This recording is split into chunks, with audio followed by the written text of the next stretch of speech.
Bonjour à tous, c'est Adèle pour la chaîne Jolie d'épée. Je vous retrouve aujourd'hui avec une toile de ma sélection de Noël. C'est une toile bonhomme de neige que je vous ai présentée dans mon unboxing AliExpress spécial Noël. Si vous ne l'avez pas déjà vue, je vous invite à y jeter un œil. Il y a des petites choses très sympas dans cette vidéo. Donc c'est une toile 25 par 30, taille extérieure de la toile. Et l'image, elle, fait 20 par 25. Je l'ai pris le temps de mesurer pour une fois. Donc voilà, elle fait 20 par 25. C'est une toile partielle comme vous le constatez. Le fond est magnifique. Je trouve que l'impression est sublime. Ça rend vraiment super bien. Et j'ai l'impression, là, voilà, le chapeau du bonhomme de neige est terminé. Je pense qu'on va avoir une jolie impression de relief et de 3D une fois que la toile sera terminée. J'espère qu'il y aura un effet de relief aussi réussi que j'en ai un sur ma toile train de Noël. Si vous ne l'avez pas vu, allez voir dans les vidéos que j'ai postées dernièrement. J'ai fait une toile avec un train de Noël que je trouve très très joli. Et où on a un bel effet 3D sur la toile. Donc voilà. Donc je suis très contente. Pour le moment, je la trouve très mignonne, très sympa. Au niveau de la qualité de la toile, c'est une toile quand on regarde derrière qui fait un peu synthétique, vous voyez, très souple, qui est pas tissée très serré. Alors on a des toiles comme ça qui sont comme ça et qui font très froisse et tout, mais celle-ci en fait on dirait est plastifiée sur le dessus, ce qui fait qu'en fait ça la rigidifie énormément. Elle est très lisse du coup aussi sur le dessus. Alors je sais pas si c'est l'impression qui a fait ça. Sur la toile, je ne sais pas. Et du coup, elle est très bien revenue à plat. Elle paraît de très bonne qualité du coup.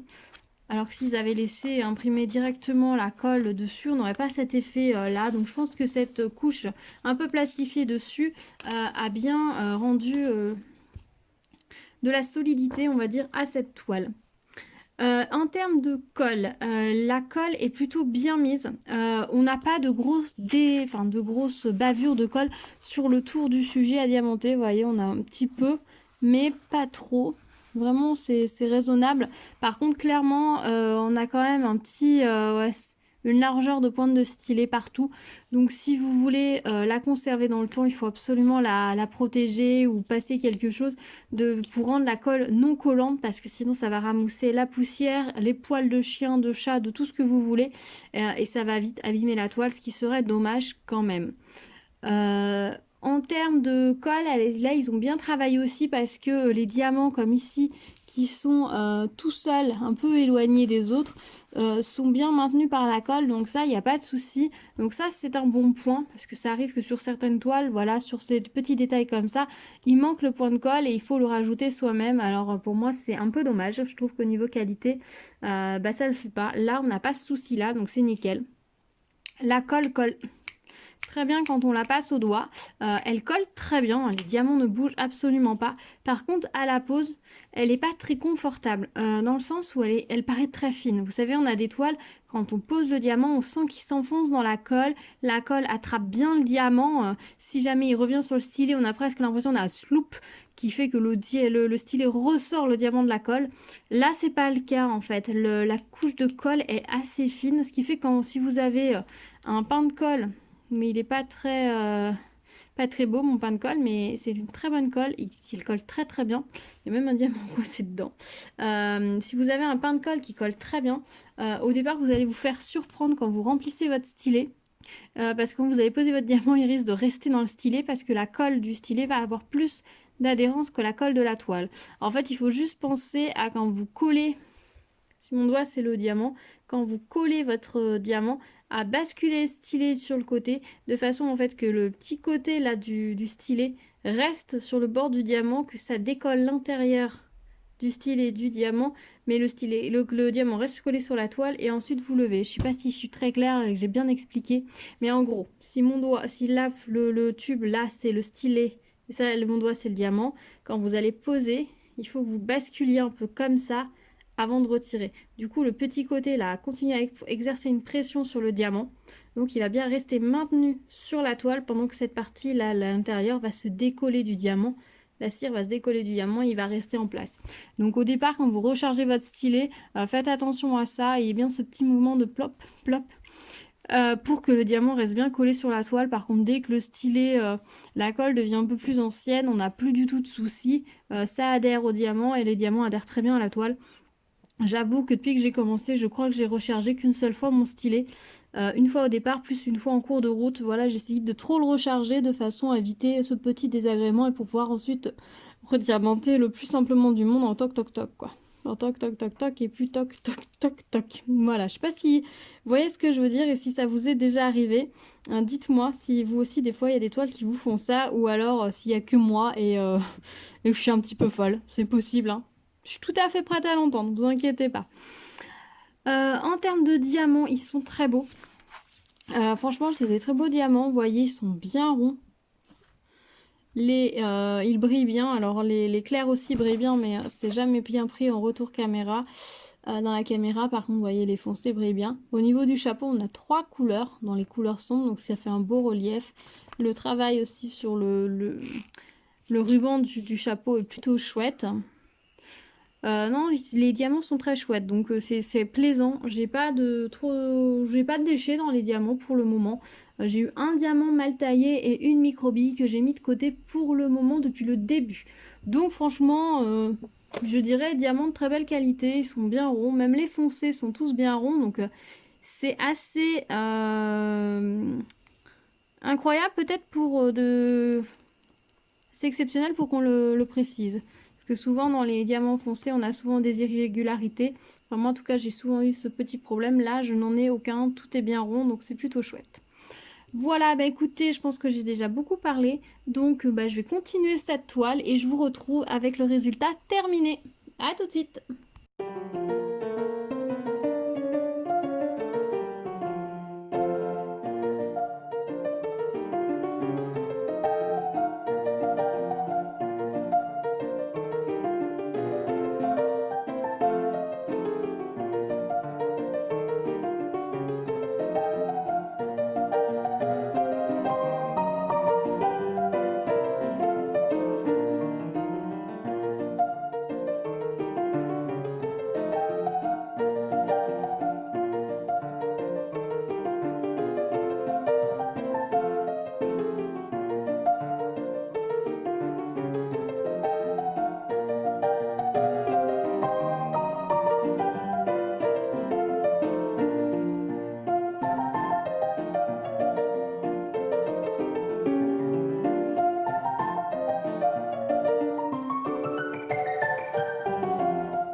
Et voilà, je vous montre la toile terminée. Alors j'avoue, j'ai été la décrocher du mur de ma cuisine, tout simplement parce que je ne sais pas ce que j'ai fait.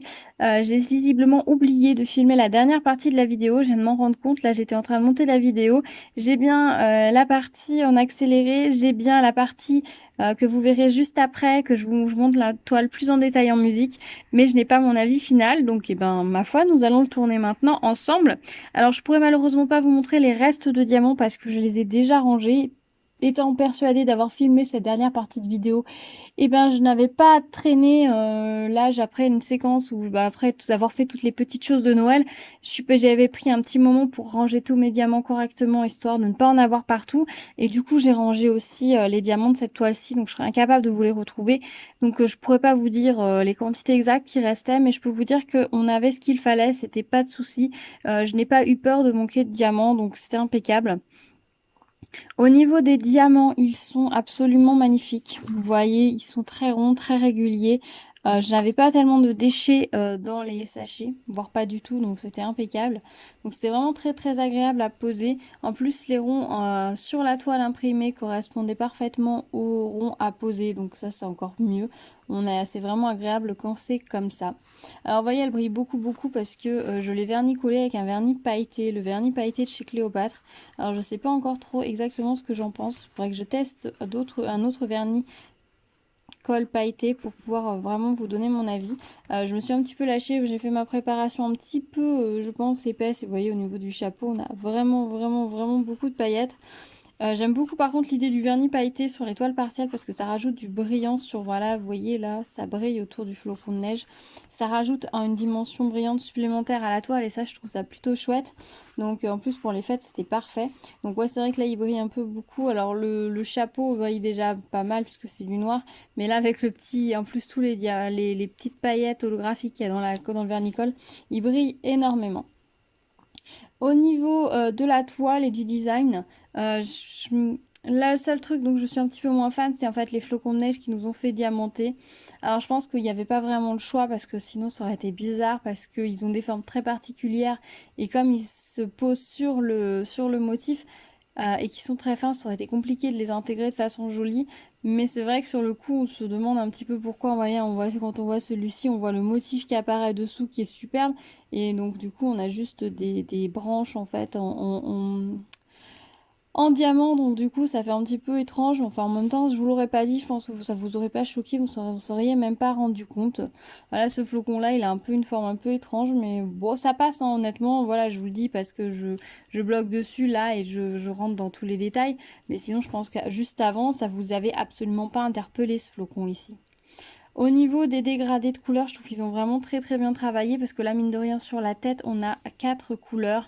Sur le corps du bonhomme de neige, là, on en a 4 aussi. On en a 2 dans les clairs, 2 dans les bleus. C'est très subtil. Vous, là, comme ça, vous avez l'impression qu'il n'y a que 2 couleurs.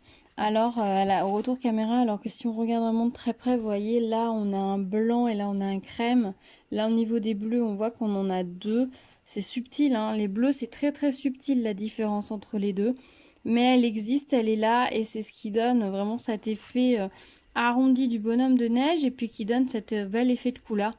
Alors j'avoue quand on commence à poser les diamants bleus, on se demande pourquoi on va poser des diamants bleus sur un bonhomme de neige. On se dit mince, mince, mince, j'espère qu'ils me l'ont pas fait bleu. Mais vous voyez au final, alors là on voit encore pas mal de contraste que je trouve que la caméra augmente le contraste. Mais c'est vrai que si on regarde, si je vous éloigne encore un petit peu, vous voyez, on a bien, ça choque pas les couleurs en fait. On voit bien un bonhomme de neige avec un reflet, ça passe très bien, donc ils ont fait un très joli travail dessus. Au niveau du chapeau, franchement, là le petit ruban, on voit vraiment vraiment le relief, et là au niveau du chapeau de forme, on a vraiment l'impression d'un chapeau rond. Il y a plusieurs couleurs dans le chapeau qui donnent cet effet-là, il y en a deux il me semble, une plus foncée et une plus claire, qui sont alternées, ce qui donne vraiment cet effet vraiment vraiment chouette. Donc franchement il est très très beau. Au niveau de l'écharpe, c'est vrai quand on travaille l'écharpe sur le cou, on se demande un peu pourquoi on a des diamants comme ça dans tous les sens. Ça paraît pas... Ouais, on se demande un petit peu pourquoi. Mais une fois qu'on recule, vous voyez, qu'on recule un peu la toile, on a vraiment l'impression d'une écharpe bien moelleuse, bien épaisse, dans laquelle on peut aller s'enrouler chaudement. Donc elle donne vraiment envie de s'enrouler dedans. Là, surtout que, ben, je sais pas chez vous, mais aujourd'hui chez moi, il fait super froid. Donc voilà, une grosse écharpe comme ça, là, tout de suite, ça me fait super envie. Donc ça c'est très très bien, c'est plutôt bien fait parce qu'en plus bah, on a peu de possibilités de détails puisque cette toile elle est petite, elle doit faire 20 par 25, quelque chose comme ça au final. Donc forcément on a peu de détails et on a quand même un résultat bah, qui est plutôt sympa et qui est assez fin. Alors attendez, j'ai ma règle, on va mesurer combien mesure la toile au final une fois réalisée et coupée. Alors même pas, elle fait 19,6 par 24,5. Vous voyez, elle est vraiment pas grande et pourtant on a un très très beau résultat. En toile complète, ça aurait pu passer aussi. Vous auriez juste perdu un petit peu plus les détails des flocons de neige. Ça aurait été dommage. Voilà, moi je la trouve jolie en partiel parce que du coup on a vraiment ces très très beaux flocons de neige sur les côtés. Et puis bah, toujours cet effet 3D qui ressort avec ben, la partie diamantée qui ressort bien du fond. Voilà, bah écoutez, cette petite toile, j'en suis très très contente. Je la trouve très mignonne. Elle va rester accrochée un moment dans ma cuisine. Bah, le temps un petit peu de cet hiver. Et puis après, je la rangerai, je la remplacerai par autre chose. Dites-moi si vous, elle vous a fait, vous avez interpellé, vous avez fait craquer quand je vous l'avais présenté en unboxing. Dites-moi si vous aussi, vous êtes fan des bonhommes de neige en diamond painting, si vous en allez en faire pour bah, cet hiver. Dites-moi tout, moi je sais que j'en ai 2 autres à faire. Donc bah, je vais les faire là prochainement pour pouvoir vous les montrer. Oui, quand je vous dis que je tourne cette fin de vidéo longtemps après avoir terminé le bonhomme de neige, là on est début janvier que je vous tourne cette partie de vidéo alors que le bonhomme de neige est terminé depuis une semaine avant Noël. Voilà, il y a un gros décalage. Mais j'avoue qu'avec les fêtes et tout, ben, je pense que je me suis un petit peu emmêlé les pinceaux sur certains trucs. C'est difficile de penser à tout. Donc bah voilà, je me suis emmêlé les pinceaux sur ce coup-là, mais c'est pas très grave, hein, parce qu'au final, vous avez quand même mon avis. De la même façon, vous voyez juste pas les restes de diamants. Voilà, bah écoutez, je pense que j'ai assez parlé de cette petite toile, parce qu'elle est très mignonne. Je vous retrouve dans les commentaires pour qu'on discute. N'hésitez pas à me mettre un petit like, ça me donne toujours un petit coup de pouce. Si vous arrivez sur ma chaîne, bienvenue à vous. N'hésitez pas à vous abonner et à activer la cloche pour être au courant des prochaines vidéos. Il y a pas mal de petites choses toujours en préparation. Donc, on se retrouve très vite. En attendant, prenez soin de vous. À bientôt!